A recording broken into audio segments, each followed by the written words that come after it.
Hello friends, नमस्कार। Welcome to my channel Shanti peace of mind. दोस्तों, मैं गुरु नानक देव जी का एक वृत्तांत सुनाने आई हूँ।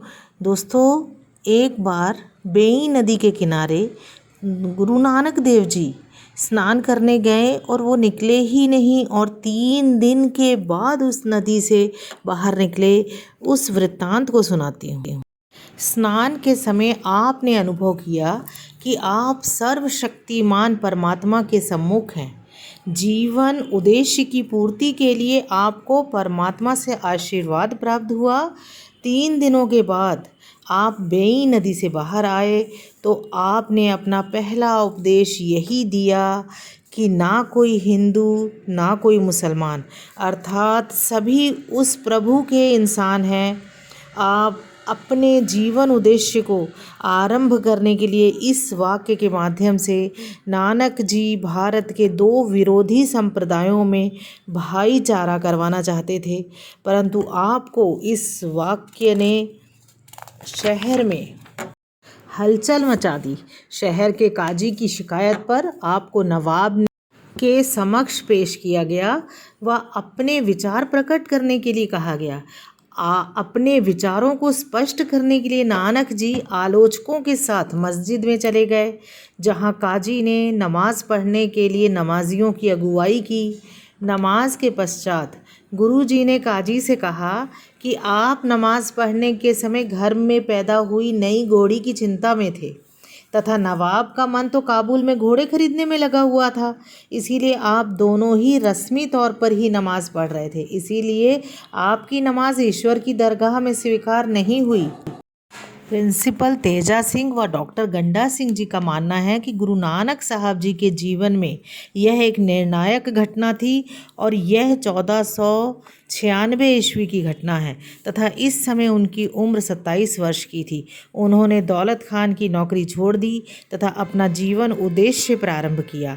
रवाबी भाई मर्दाना को अपने साथ ले लिया। सर्वप्रथम उन्होंने कुछ समय पंजाब में ही हिंदुओं तथा मुसलमानों को अपने विचारों से सहमत करने में बिताया। जहाँ भी वे गए वहाँ पर प्रचार केंद्र के रूप में मंजियाँ स्थापित करते गए। पंजाब के अंदर ही स्थान स्थान पर अपने उपदेशों को अपने आचरण के माध्यम से दृढ़ कराते हुए आपने सिख धर्म के प्रचार की वह नींव रखी जिसने आने वाले समय में एक क्रांति का रूप धारण करके जालिमों से समाज को मुक्त करके एक अकाल पुरख का पुजारी होने के लिए प्रेरित किया। इसके पश्चात श्री गुरु नानक देव जी ने गुरमुख खोजत भय उदासी के कथनानुसार लंबी उदासियाँ अर्थात यात्राएं शुरू की। श्री गुरु नानक देव जी के लोक भलाई के लिए यात्राओं पर निकले थे, इसीलिए उनकी जगत फेरी को उदासियाँ कहा जाता है।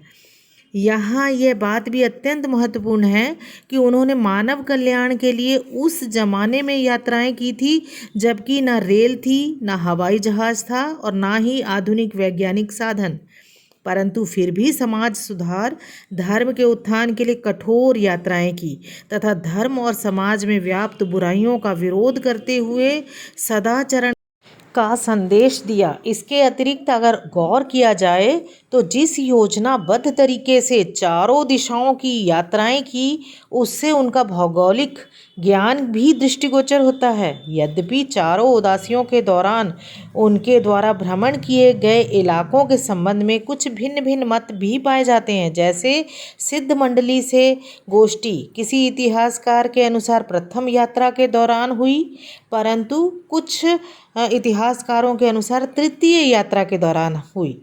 परंतु हम यहाँ पर उद्देश्य यात्रा के दौरान उनके द्वारा दी गई शिक्षाओं को ग्रहण करने से लिया जाना ज़्यादा श्रेयस्कर होगा।